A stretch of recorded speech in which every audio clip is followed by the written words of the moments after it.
Je suis toujours à la recherche de nouveaux pouvoirs, et Hummingbird m'aide à les trouver. Je viens d'apprendre que je ne suis pas invulnérable. Je ne suis pas non plus insensible à la douleur, et mes dents tombent très facilement. Damned, dans ce genre de situation, j'ai également du mal à contrôler mes orifices. Oui, je viens d'éternuer 3 fois. Après un autre test, je sais également que je ne peux pas non plus faire pousser de papillons sur les taxis. Eh ben, j'envisage toutes les possibilités.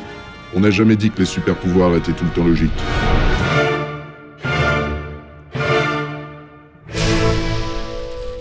Voici le moment de débuter ce 5e numéro de Discutons Comics. Et aujourd'hui, nous attaquons un gros morceau de l'histoire des comic books. Batman, the Human Flying Saucer. Non, je plaisante. Je ne vais pas parler de ce gros morceau aujourd'hui, mais du graphic novel qui a, avec Watchmen, fait entrer définitivement les comics dans l'âge adulte. Car Eagle Moss a en effet décidé de publier le chef-d'œuvre de Frank Miller et Klaus Johnson, The Dark Knight Returns. Attention, on part sur du bourrin. Avant de parler de l'œuvre en elle-même, un petit cours d'histoire s'impose. Le 5 novembre 1605, en Angleterre... non, attendez, plus proche de nous. Dans les années 50 et 60, les comics de super-héros ont connu l'âge de l'humour et de la niaiserie à cause de l'autocensure du Comics Code Authority. En effet, et Batman sera le premier à pouvoir en témoigner, l'heure n'était pas à la violence gratuite, mais bien à une morale péremptoire, une vision de la vie manichéenne et simpliste. Bref, c'est les gentils contre les méchants. 22, v'là Batman. Car a pas levé la tête. Il croira qu'on a filé. Et en avant, un peu de jus de jarret. À partir des années 70 et l'assouplissement de ce code d'autocensure, on commence à voir poindre des récits de super-héros qui remettent en question la société dans laquelle ils évoluent, comme le tandem Green Lantern Green Arrow réalisé par Dennis O'Neil et Neil Adams. Mais il faudra attendre 1986, avec l'arrivée de 2 œuvres majeures dans l'histoire des comic books pour que ceux-ci entrent dans un âge grim and gritty. Traduction : sinistre et graveleux. La première œuvre est le prodigieux Watchmen d'Alan Moore et Dave Gibbons. La deuxième est... Batman, the Human Flying Saucer. Motherfucker. Non, bien évidemment, il s'agit de The Dark Knight Returns, écrit et dessiné par le renommé Frank Miller, et avec l'aide de Klaus Johnson pour l'ancrage et de Lynn Varley pour les couleurs. Je vais vous pitcher l'histoire, mais il faut bien prendre en compte que ce récit a été écrit en 1986. Et voilà pourquoi. L'action se situe dans le futur. Les États-Unis sont toujours en pleine guerre froide avec l'URSS, Batman a pris sa retraite depuis 10 ans, tout comme la majorité de ses ennemis. Bref, si l'humanité sombre, elle ne peut s'en prendre qu'à elle-même, et pas à un super vilain cosmique ou ivre de pouvoir. Mais il n'est pas si facile pour Bruce Wayne de ranger sa cape et son masque. Et donc, c'est à un chevalier noir quinquagénaire et un peu rouillé que les mécréants de Gotham vont désormais avoir affaire. Car Batman revient, et il n'est pas content. Ce qui frappe dès le début de la lecture, c'est justement cette profusion de textes. Ce roman graphique est très bavard, mais aucune phrase n'est superflue. The Dark Knight Returns a autant de choses à dire que de dessins à montrer, dans le but, entre autres, de confronter le lecteur à ce futur dystopique. Une dystopie étant une contre-utopie, autrement dit un monde où tout va mal. Dire que la société dystopique de The Dark Knight Returns est caricaturale est un euphémisme. Mais puisqu'un des ressorts de la caricature est de montrer les défauts par l'exagération, on comprend très rapidement où Miller veut en venir. L'histoire est sans concession. On se demande parfois comment DC a pu laisser faire Miller sur certains points. D'autant qu'il s'agit bien de Batman, une icône de la firme, contrairement à Watchmen et ses héros originaux. Transformer ainsi un super-héros conventionnel en un guerrier réactionnaire était un pari des plus culottés.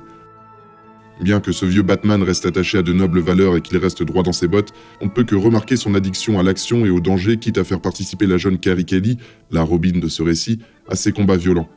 L'ambivalence de Batman, que Miller a illustrée ici, notamment au travers de ses dessins massifs, bruts, assez punk finalement, est vraiment intéressante.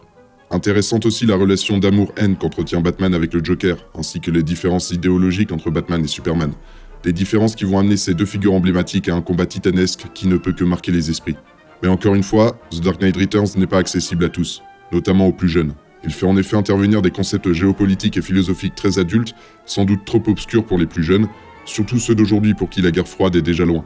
Mais c'est justement pour toutes ces raisons qu'on considère à juste titre que The Dark Knight Returns, ce classique sombre, brutal et loquace, a fait rentrer le doux monde des comics de super-héros dans l'âge adulte.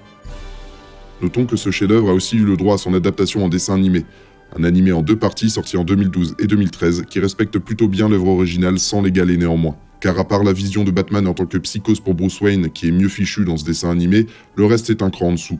Plus manichéen, avec un contexte politique arrivant trop tardivement, comme un cheveu sur la soupe. Voilà, ce 5e numéro de Discutons Comics est à présent terminé. Vous commencez à connaître la chanson.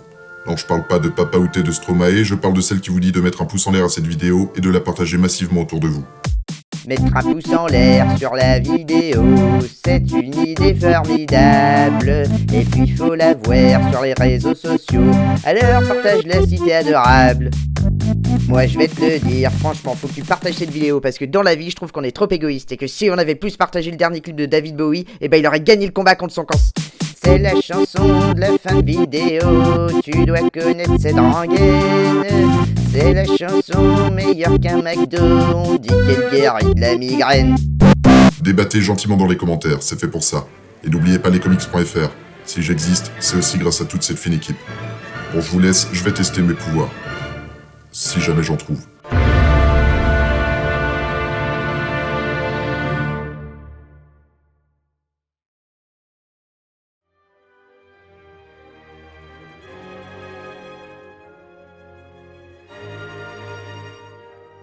Je dois multiplier les tests, envisager toutes les possibilités. Peut-être que je peux détacher les membres de mon corps et les contrôler à distance. Peut-être que je peux faire jaillir des rayons d'énergie par mes dents. Ou peut-être que mon corps peut résister à l'envoi de 48 bulldogs lancés à 153 km/h par un canon à eau. Et peut-être que ce pouvoir me servira un jour. Genre si j'affronte le démoniaque canonnier à eau lanceur de bulldogs. Qui sait ? Il se pourrait que ce soit lui, la menace qui menace.